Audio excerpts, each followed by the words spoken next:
నమస్తే, welcome to NCN news. నా పేరు ప్రశాంతి. బులెటిన్లో ముందుగా హెడ్లైన్స్ చూద్దాం. రాజీ మార్గమే రాజమార్గం, జిల్లా ప్రధాన న్యాయమూర్తి గంధం సునీత. ఉమ్మడి తూర్పు గోదావరి జిల్లాలో డిసెంబర్ 13వ తేదీన నిర్వహిస్తోన్న 4వ జాతీయ లోక్ అదాలత్లో న్యాయ సేవలు అందించేందుకు మొత్తం 46 బెంచ్లు ఏర్పాటు చేసినట్లు జిల్లా ప్రధాన న్యాయమూర్తి గంధం సునీత తెలిపారు.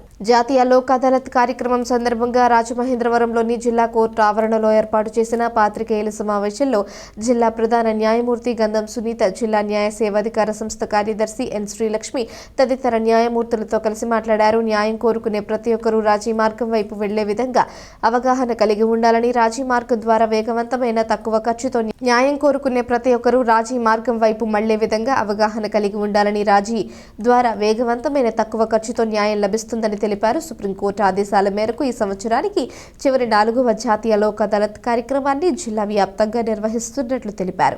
ఈ సంవత్సరంలో నిర్వహించిన గత 3 జాతీయ లోక్ అదాలతుల్లో మొత్తం 10,700 కేసులు పరిష్కరించబడగా 100,99,11,504 రూపాయలు నష్టపరిహారం లబ్ధిదారులకు చెల్లించామని తెలిపారు. ఈ కార్యక్రమంలో 9వ అదనపు జిల్లా న్యాయమూర్తి ఎం మాధురి, జిల్లా న్యాయ సేవాధికార సంస్థ కార్యదర్శి ఎన్ శ్రీలక్ష్మి, ఇతర న్యాయమూర్తులు, రాజమహేంద్రవరం బార్ అసోసియేషన్ అధ్యక్షుడు శోభనాద్రి శాస్త్రి తదితరులు పాల్గొన్నారు.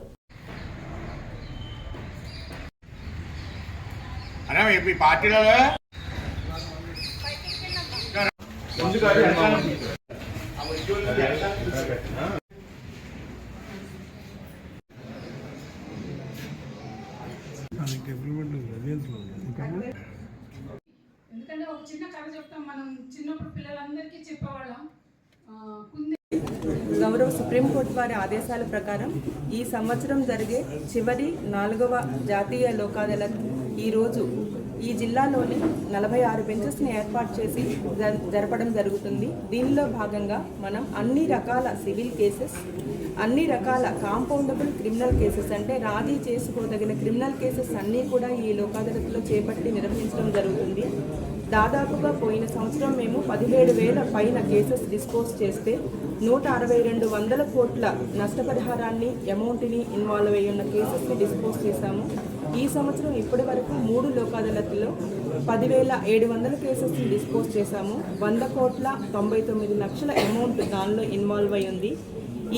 ఈ చివరి లోక్ అదాలత్కి మొత్తం మాకున్న పెండెన్సీలో 89,000 కేసెస్లో 69,000 కేసెస్ రాజీ చేసుకోదగిన కేసెస్ అయితే ఇప్పటి వరకు మేము 18,000 కేసెస్ని ఐడెంటిఫై చేసి లోక్ అదాలత్లో డిస్పోజ్ చేసుకోవడానికి అన్ని రకాల స్టెప్స్ తీసుకుని ఉన్నాము. దానిలో భాగంగానే ఈరోజు ఈ 46 బెంచెస్లో ఒక ప్రిసైడింగ్ ఆఫీసరు ప్లస్ 2 మెంబర్స్ కూర్చొని ఆ బెంచ్లో బోత్ ఇరు పార్టీల యొక్క అవార్డుని స్వీకరించి అది చట్టబద్ధత ఉంది అని చెప్పి నమ్మిన తర్వాత అడ్వకేట్స్ సమక్షంలో ఆ కేసెస్ అన్నిటిని పరిష్కరించడం జరుగుతుంది. అలాగే వాహన ప్రమాదాల చట్టం కేసెస్లో ఎవరైతే రాజీ చేసుకుంటారో అలాంటి కేసెస్లో ఇమీడియట్గా వితిన్ 1 మంత్లో ఇన్సూరెన్స్ కంపెనీ వాళ్ళు వాళ్ళ బ్యాంక్ అకౌంట్లోనే అమౌంట్స్ని డిపాజిట్ చేసే విధంగా హానరబుల్ సుప్రీంకోర్టు వారు ఇచ్చిన డైరెక్షన్ మేము ఫాలో అవుతూ అలాంటి కండిషన్ని ఈ అవార్డులో పెట్టడం జరిగింది. కాబట్టి ఈ ఈస్ట్ గోదావరి ప్రజలందరూ కూడా ఈ చక్కటి అవకాశాన్ని వినియోగించుకుని సంవత్సరాల తరబడి కోర్టులకు తిరగకుండా రాజీ మార్గమే రాజమార్గం అనేదే లక్ష్యంగా పెట్టుకుని కేసెస్ సెటిల్ చేసుకుంటారని చెప్పి మనస్ఫూర్తిగా కోరుకుంటున్నాం.